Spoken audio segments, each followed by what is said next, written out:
प्रथम थर किट विश्वविद्यालय Miss India grand finale Bhubaneswar में फेमिना मिस इंडिया 2026 ओडिशा और किट पर गौरवर मुहूर्त। ओडिशार सांस्कृतिक और शिक्षा क्षेत्र में एक नुआ अध्याय जोड़ी होगा जाऊँगी।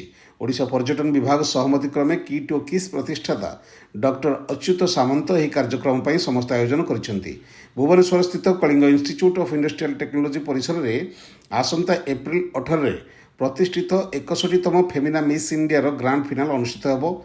किट प्रेजेंट्स 61तम फेमिना मिस इंडिया 2026 शीर्षक आयोजित यह कार्यक्रम पर समग्र भारतर श्रेष्ठ 30 जन प्रतियोगी किट और किस कैंपस में पहुंचती। गत एप्रिल 13 तारिख में समस्त 30 जन प्रतियोगी किट कैंपस में पहुंचा पर से भव्य स्वागत कर 14 तारिख में ओडिया नववर्षर अवसर में समस्त प्रतियोगी ओडिशार पारंपरिक शाढ़ी परिधान कर ओडिया संस्कृति प्रति सम्मान जणाइथिले।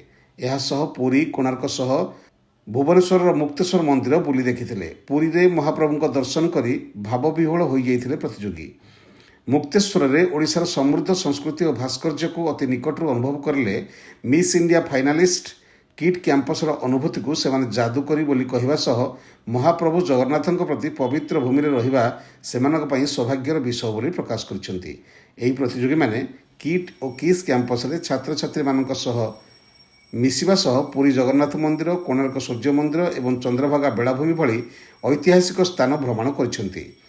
भारत में प्रथम थर पर कौन विश्वविद्यालय कैंपस रे एहिभली एक जातीय स्तर सुंदरी प्रतियोगिता आयोजित होईछि। Bureau report, Chanakya TV.